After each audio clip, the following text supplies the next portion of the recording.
know you. Oh, hey, how's it going? Hi, how are you? I am very well, thank you. How's your wife? Unfortunately, the marriage didn't work out. We could certainly Oh, talk about that another time. okay, okay, Yeah. okay. Well, Yeah, we could do a whole episode of Fix My Life, but you're not doing it anymore. well, 2020 created a lot of change, yeah? Oh, I know, and I just want to congratulate you on such a great run. I do want to say for any viewer that you are leaving on your own accord. Oprah didn't say, I don't want any more of this. I think I get the impression Oprah would love you to do this another 10 years, right? Yeah, right. No, my guidance from spirit was it's complete. And so I'm ready to go. I'm ready to move on. What told you, I mean, what was the moment when you said, I think I want to do something else? Was there just a moment when you were shooting the show, you're saying, I think I've done enough of this? Or what actually No, went through I your wasn't even shooting the show actually. I was home and the first thought for me was I don't want to do this anymore. And then of course, you've got an hour on television to support and educate people. What is that thought? So I took a while and investigated the thought, and then I realized I it was becoming work. It wasn't fun anymore. That's number one. And number two, I don't know, I just didn't want to do it. So when I prayed about it and meditated on it, the message that I got is this is complete. And so, not just with Fix My Life, but anywhere in our life, when something is done, when it's complete, if you keep trying to make it work, it becomes exhausting right. and you don't want to do it. And so I felt better to know, okay, this is complete. Whatever the purpose was in the universe, whatever the creator had, it's done. So I can leave now because Did this my happen before you finished taping the final season or after you oh finished yeah, taping? long before I finished taping the final season. Okay, so Yeah. so you were able to sort of finish the season knowing that this was complete, right? So, I was able I knew going into the last season that it was the last season. And okay. I called Miss Winfrey and I told her, this is it, I'm done after this. Do you call her Miss Winfrey? Absolutely. Wow, that's What respect. would you think I would call her? I call her Miss O, Miss Winfrey, or Miss Oprah. Yeah, I Fair call enough. everybody Miss. Well, let's go back a decade, starting the show. How did it all come about, and what were you trying to achieve? And do you feel like you ultimately achieved what you were trying to accomplish from the get-go? Well, my purpose is to facilitate the evolution of human consciousness. So that's been my purpose, not through Fix My Life, but for almost 40 years. Right. Books and classes and workshops and an institute and training ministers, training coaches. So my purpose is to facilitate the evolution of human consciousness. So that was definitely achieved. We were doing life class, and I was a guest on life class. And Miss Winfrey, we were walking down the hall, and she said, "You need your own show." And I said, "No, I don't. I'm good right where I'm at," you know. And she said, "No, you need your own show." I She said, elevated you in that sense. She lifted you up. That's amazing. yeah. And I'm like, I don't know, this is fine. I really, and then she took me by the hand and she looked at me and she said, yes, you do. You need your own show. And in that moment, I was like, wait a minute, Iyanla, Oprah Winfrey's telling you you need your own show and she has a network. And I was like, ooh, okay. What Let an me, honor. sometimes things just kind of escape you in the moment when you're in your habitual thought process. And so we didn't know what it was going to be. We didn't know. We didn't know. It started out as a relationship show. Find me a man, I think was. And I said, I'm not doing that. That I'm not doing. And one thing led to another. And I do believe it was Miss Winfrey who came up with the Fix My Life concept. What a And great line. Yeah, she really knows how to market, doesn't she? That is a wonderful, wonderful line, right? yeah, yeah, She got yeah, your name in there. Iyanla fixed my life, so people absolutely. knew who you Yeah, were. But also, the entire concept of the show is summarized in 3 words, which is hard to do. yeah. Uh, in terms of how you approached the first season, did you have a game plan, or did obviously they had to cast people for a show they didn't know. So how did it even work to get people to do the show when they didn't really know perhaps you all that well? It wasn't a known. Well, the one thing that we've always had from the very beginning is we always wanted to know, what does the guest want? It's, as a coach, I know if my client, my guest has an intention, my work is to, oh, you see my little people in the back. That's great. My work is to support the client, the guest in this case, in the manifestation of their desire and intention. So that's straight coaching principle. What's the vision and how do we get there? Who is the client? What do they want? What resources do I have? And how do I support them? So that has always been the basic foundation. But in terms of doing it on television, we didn't know what it was. We really didn't. We didn't know what it was. So you decided up front, let me spend a few days with this family or this person and we'll shoot and see what can be done. Did it get refined even during the first season in terms of how you were doing it? It took about 3 seasons. It took, I'd say by season 3, we had the formula. Right. Because we had done enough guests and we had had enough experience to know, okay, this works, that doesn't work. This doesn't work, this works. And then, the mere fact that I was old and I didn't want to be doing too much. But you were traveling around the country for the first few seasons, right? 3 seasons, yeah. And I'm like, oh, wait a minute, hold up. This is a lot. Let's have them come to you, right? You eventually figured out a way to have them come to you, which made it a lot easier, right? You set up a really nice, I guess you rented a really nice space in Atlanta. It was season 7 or so, or?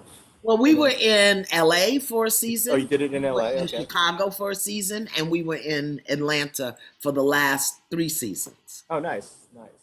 That was a smart move on your part, because people would be willing to come to you, right? So why do you need to go to them?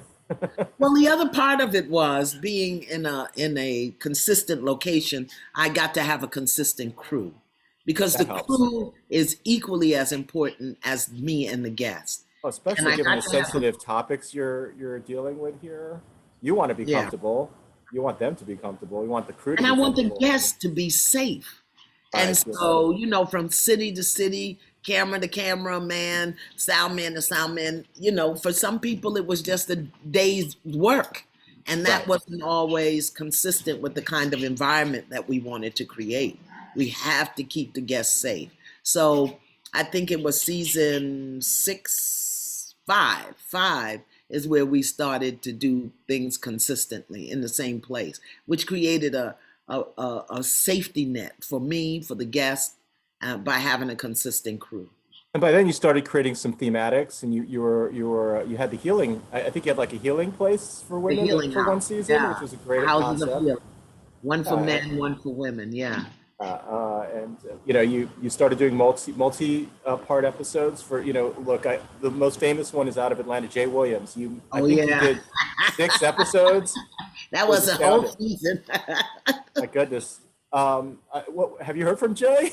I have not. Probably in about 2 years. I do believe his mother passed away, and he was still working to build his relationships. I guess for anybody who doesn't know, he had 34 kids with a lot of different women. Children. So 11 mothers. Yeah, it was quite a story, I guess, for you to try and unravel. Do you feel like you helped him ultimately, though? Do you think he came out a better person from all that work? Did he do the work? Well, that's the question. Yeah. It's not about me helping anybody. It's about, did he do the work? Jay was willing, but resistant. That happens a lot, right? I mean, you provide the tools. And he also had another agenda. He wasn't just there for the healing. He was there to advance his career, which he spoke clearly, openly. I'm not making that up. And so he had competing agendas, and that isn't always helpful.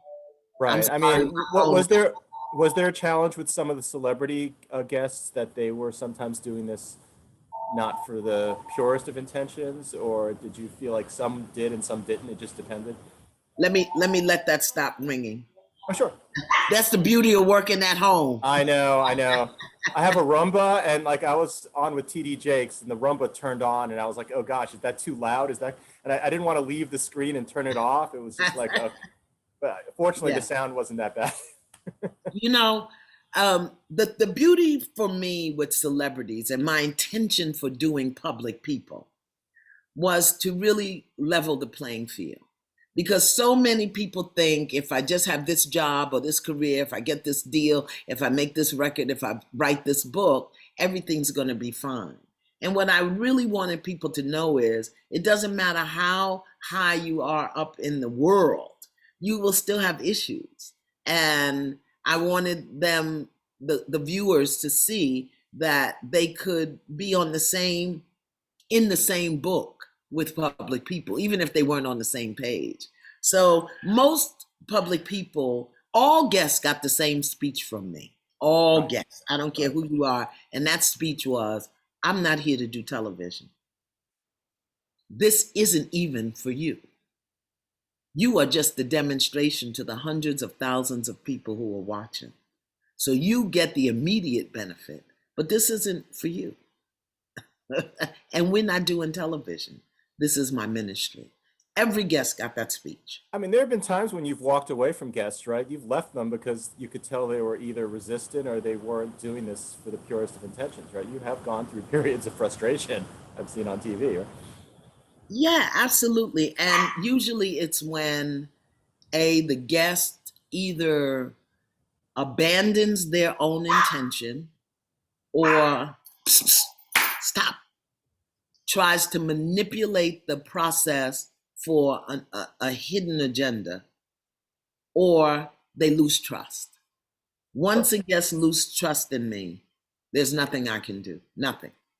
How do you feel when that happens? I mean, you're like anybody. You're a human being. You don't want to feel like you hurt somebody or that they, that you did something that caused them pain, right? I mean, that's not your But intention. I never did cause them pain. I was always clear in my intention. Doesn't Fair mean they enough. didn't feel hurt, Fair but enough. not because I caused it. Like the surgeon isn't trying to hurt you when they True. cut you open, and you're gonna be sore for 6 weeks. Is the surgeon supposed to feel bad about that? No. Yeah, you're the mental surgeon, right? You're sort Spiritual of, surgeon. yeah, Yeah. you're opening up some very difficult areas of their brain, right, or their soul. And here's the hook I could always hang my hat on. You call me. There were very, very, very few guests who didn't call me. Very few. You And called me, you wrote me. You don't have to be here. So if you're going to be here and take up the space that somebody else could be occupying, then we need to get in alignment. You call me. you did Lisa Ray McCoy last season, and I guess she's coming back, right? So sometimes you brought guests back, and it seems like I did get to watch the first episode of season 8 with Lisa Ray, and it seems like she was very open to try and resolve, like you said, finish what she, complete what she didn't quite finish in the first place, right? That's a healthy thing, isn't it, for some people? Yes, she came the first time with her mother and her daughter. Yes. And what we realized was there were some things that she needed to work out in order to be able to manage that and address the issue with her mom and daughter differently. So she came back. And we were very clear the first show, she said, maybe we can come back in 6 months. And it was sooner than 6 months. And it wasn't with her family, it was her. That's a good thing, right? I mean, I'm sure Absolutely. from your Absolutely. perspective, it's good to see somebody really trying to work on themselves that way, right? That's a good thing. What will we be seeing for the final season that people should watch for? I mean, which we should be learning or looking forward to? Well, this season we speak about some unspeakables. We talk about the school to prison pipeline. We talk about, what happens um, when there's a breakdown between father and son. We've done father and son before, but not the true essence of the breakdown. We do a large family this season. We do one, two, three, 4 generations of one family, a two-parent family. We look at that. We look at some unspeakables, things that people are familiar with but don't speak about out loud. So I figured, if we're leaving, hey, let's just go there. When you're, when you're casting, I mean, you have, I presume you have final say over which people you're going to work with. Is that up to you ultimately, or The you Holy have kind of? Spirit has final say over the people I'm going to work with. Okay, fair enough. Because every guest that I work with, we pray about. Now, there are some things that we just don't take on. If someone is actively um, engaged in addiction, full blown addiction, unless we're doing an intervention, we don't take that on. We don't take on grief. You've lost somebody within a 2-year span, because grief is an organic process. I usually don't take on young people, I mean 17, 18, 19, unless they're a part of a larger story. And as you saw last season or season before last with Kamaya Mobley, the young woman who had been abducted at birth, the young people just didn't have the capacity to really sustain the process. Um, so yeah, we take on some good stuff this year. Wow. Well, I'm curious, and I get the impression. Do you have a game plan down the road, or you're not sure what your next step is? You're just I gonna don't need to see. be sure. I'm clear about I don't have to work June, July, and August. I have worked June, July, and August for the past almost 40 years. Peace, get over here. I'm sorry, that's my dog. um, and so I'm going to be off. I can go to the beach during the summer. Um, I don't have to wear a bra every day, no makeup. I mean, those are the kinds of things that I'm looking forward to. Real Uh, break. You've worked a lot over the years. Have you taken a lot of vacation breaks, or not a lot in your no, life? I have not. Oh, you deserve it. You've definitely earned it. So I hope you Yeah. can use So, that time, I guess, to figure out your next move, right? And whatever happens next, right? That's I use that time to try to get these puppies to behave when I'm doing my work.